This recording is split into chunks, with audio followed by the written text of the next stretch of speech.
Hello and welcome to the Brutal Iron Gym podcast, where our goal is to cut through the BS and deliver the brutal truth about topics related to health and happiness.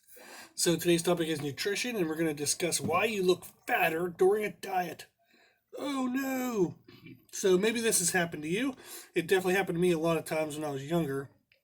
Is you start a diet, we do some type of caloric restriction. We are excited because we think we're going to get lean and mean and look strong. However, we kind of feel like crap. Everything feels flat and loose in our body, and we feel like we actually look worse. This is actually a big issue because when I was younger, it caused me to stop a lot of diets kind of prematurely. Like I was actually getting benefit in terms of like fat loss, but I wasn't looking good. I didn't feel good, and I wasn't sure what was going wrong in the process. I thought something was just wrong with my body, and I was like, oh, my body isn't made for diets. Like I must just be meant to be kind of a softer body type, yada yada yada, thinking I was special, when it was actually just I didn't understand what the heck was going on. So it took me a lot of diets and experiments to realize I just had to push through even harder on my diet in the sense of like staying with it longer. I would eventually actually see real fat loss rather than just some initial like kind of water weight loss. And as the fat went away, I would get a little bit leaner. And then I started realizing that as I would get to the end of the diet and I would return to kind of normal eating habits, not the habits that made me fat, but just eating habits that weren't a caloric restriction, more so just kind of caloric maintenance, all of a sudden I would look leaner a little bit after the diet. And I realized like, oh man, there's kind of like a delayed effect going on here. What's happening? Why do I look like crap during the diet? But then if I do stick with it and I get to the end result, I kind of end up looking better a little bit after the diet. This is due to when we have a diet that would be successful in terms of like weight loss and fat loss, there has to be a caloric reduction. Now you can exercise more to create like kind of a caloric deficit through increased activity and then just leave your calories the same. But there is this kind of less calories than what you need to maintain your daily life type environment, whether you're increasing activity level or whether you're decreasing calorie level or doing a combination of both. There is in some way more calorie need than what the calories you're putting in. So what this means is there is either a inadequate supply of carbohydrates, whether that's through intentional caloric reduction or by increasing activity, you actually burn off more of the glycogen that you're eating, and therefore you're in a deficit just due to increased activity. But one way or another, we have a caloric deficit. One way or another, we have a kind of carbohydrate deficit. Now, when we have carbohydrates and we eat them in our diet, they combine with sodium and water and they form what's called glycogen in our muscles. This is just a fancy word for saying stored carbs in our muscles. So carbohydrates break it down to glucose, and they get stored in our muscles as fuel. So individual muscles have kind of their own kind of like fuel tank, you could think. And our body kind of likes to keep that full so that way in case we ever need to do anything super explosive or super fast, there's the energy available for it. And this would be like kind of survival mechanism built in to if we ever needed to like sprint away from an animal that was trying to kill us, or lift a car off of a baby kind of situation, like those life and death kind of moments where you need instant energy, explosive power right now. So our body keeps stored energy in our muscles for those moments. Now, if you don't have a ton of carbs coming in, it keeps a very minimal amount. If you do have a ton of carbs coming in, you can keep a large amount. But in general, that's where carbohydrates, and there's a whole bunch of caveats to everything I'm saying, but in general, when we eat carbohydrates, they combine with sodium and water and they get stored in our muscles. When you don't have a lot of carbohydrates coming in, there isn't a lot of that stuff being stored. So therefore, the fuel tanks aren't full. Now, when we store glycogen in our muscles, it takes up volume, it takes up size. So it takes up space in our muscles. So the more glycogen we store, the more expanded and full muscle bellies are. So it looks like a blown up balloon. When you don't have a lot of carbohydrates in your diet, and or you're using a lot of activity, like somebody does like CrossFit, they're doing like 2 or 3 major workouts a day, they almost feel like they can't eat enough carbohydrates to stay full. But when you're in that situation, your balloons of your muscles are not fully inflated, so they're kind of partially deflated. Now, this can make us look softer than we really should, because that balloon of your muscle isn't pressing against your skin as much. So it's not pressing against the skin, giving you nice full belly, muscle bellies, and giving you more muscle definition. So more muscle size. Since the muscle's deflated, it doesn't press up as much. So we look softer than what we really are. So I've worked with a lot of CrossFit coaches. I've worked with people who've gone to the CrossFit Games. I've worked with, very high level endurance athletes as well. So people who run like 100-mile races, Ironman, that kind of stuff, and they almost always undereat their carbohydrates because they're afraid of being fat. So when I feed them the right amount of carbohydrates, it doesn't make them fat, but it makes them properly fueled. They hit PRs and big like strength increases, big endurance increases. They look leaner, even though they might actually gain a pound or two. So there's tons and tons and tons, hundreds of examples. So of that happening where endurance-based or high-activity-based athletes undereat. So they're not in a caloric restriction for fat loss. They're actually restricting their calories because they're afraid of getting fat, and it's actually undermining their activity. So the athletes I've worked with to the CrossFit Games and stuff like that, whenever we got their food right, holy shit, they felt like amazing. They were crushing everything, did really well. So that is one of the cases you'd see, other than just somebody purely going for fat loss, is you will see this happen with people who are endurance-based athletes that just undereat. So that's one of the reasons why we can look softer, is because our muscles are not fully inflated or fully filled up with glycogen. The other reason that this can cause issues is if we don't eat enough carbohydrates and or someone restricts sodium in their diet. You can't form glycogen. So again, glycogen, the stuff we store in our muscles to fill our muscles up with glucose, it requires glucose, sodium, and water. If you don't have enough sodium, if you don't have enough glucose, then that water that would be present is no longer being held within the muscle.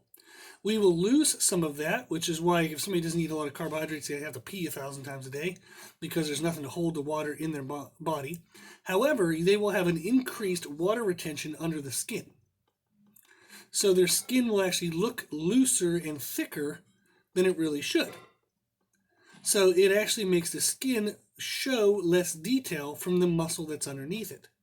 So not only do we have the negative effect of the muscles not being fully inflated against the skin, we also have the negative effect of the skin holding more water, which makes the skin look thicker, looser, and not show as much detail. So this is a little bit of the kind of carbohydrate science behind why we look fatter when we diet. Now, the key is we actually kind of need this. It's an unavoidable process in the sense that you have to be in a caloric restriction, like a caloric reduction deficit, in order to lose body fat. Even if you try to get that caloric deficit through purely just fat intake decrease. So you're like, I'm still going to eat all my carbs so I can be lean and mean, but I'm going to get rid of all my fats so that way I have a caloric deficit. The downside is your body, since they don't have the calories from the fats, it'll use the calories from the carbohydrates as its energy source, and you'll still end up with a net loss of carbohydrates compared to what you would need to stay full with the muscle bellies. So since some of the carbs are being used for energy to replace the fat calories, you still won't have a full amount of carbohydrates to fill up your muscles. So even if you were trying to eat a shit ton of carbohydrates and then reduce all of your fats, you're still going to be fatter, like look fatter and softer during your diet than what you would do if you were at a caloric maintenance level. So we actually need this, it's unavoidable, in order to lose fat and lose fat properly, blah, blah, blah, blah, blah. And what I mean by that is just like all the sciencey stuff behind it. So we can't avoid looking softer during a diet. So it's important for us then to understand why it's happening, that it will happen, and that it's not permanent. So, like I said, I gave up on a lot of diets when I was younger because I would look on the scale, be down 10 pounds, but I'd feel like I looked worse. I'm like, well, this is bullshit. I'm just gonna go back to being fat and happy rather than dieting and fat and unhappy. So then when I would stick with diets, I would notice like after the diet was over, I would start to get leaner and tighter, and that would happen a lot. And then as I got further along in my career, I actually started training athletes for aesthetic shows, and I've helped athletes get pro cards in aesthetic shows. So the best of the best, you get them to the highest level you can get them to. So in those cases, you'll often hear in the aesthetic world of competitions, people will say, it's like, oh, I peaked after my show, or I looked even better the day after my show than I did on the day of the show. And what they're talking about then is typically when you peak for an aesthetic competition, you have to try to guess at how much carbohydrates can you put in their body to get their muscle bellies to fill up, but not have any water retention, excessive water retention underneath their skin. So there's kind of like this kind of game you play of how full can I get their body to look, full and tight. However, there's a spillover effect that happens the second you go too much. So oftentimes athletes will kind of play a game, and if we had a guy to give percentages to it and whatnot, maybe they'll make themselves 80 to 90% full just to really avoid that spillover where they would look bad on stage and have water wrinkles, and they would definitely lose placements. So it's better to be slightly flat and dry than it would be to be full and spilled over. So they'll often leave a margin of error in terms of fullness. So then the day after, when they go back to eating more carbohydrates and they kind of like have a fun day of food to celebrate the competition, they fill up that gap. So therefore, they'll say that they look leaner. The chances are is they're going to be starting to spill over throughout the day, and they wouldn't actually look good on stage by the end of the day. They're going to have like water wrinkles in their crease of their glutes, lower back, armpits. They might lose some detail in their bicep separation, from the tricep. Some other stuff like that might happen. But in general, what they're seeing is the fullness of the glycogen stores actually being topped off.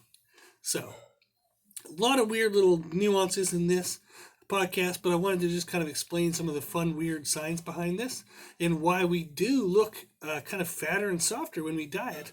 But I want to get across that that's not a bad thing in the sense that you shouldn't diet to try to prevent that, because there's no freaking way to do it.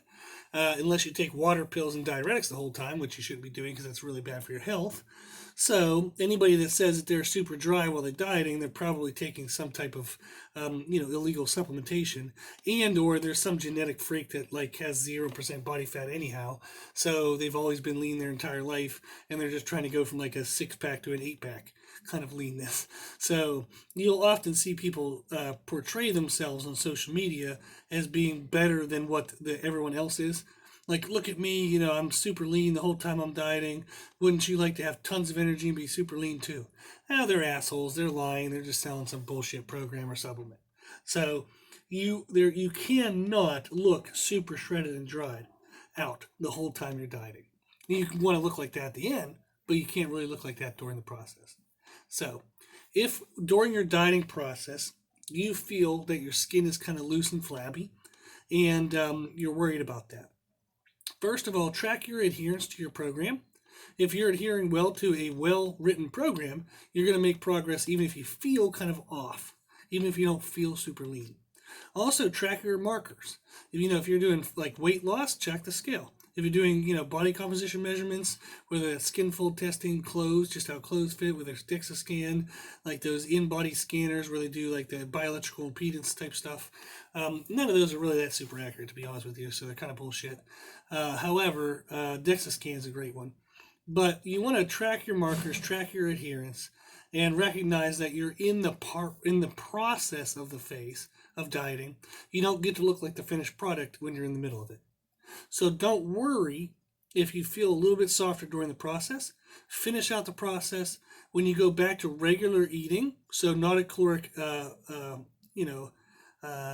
surplus, but a caloric maintenance rather than a caloric deficit, you will start to tighten back up.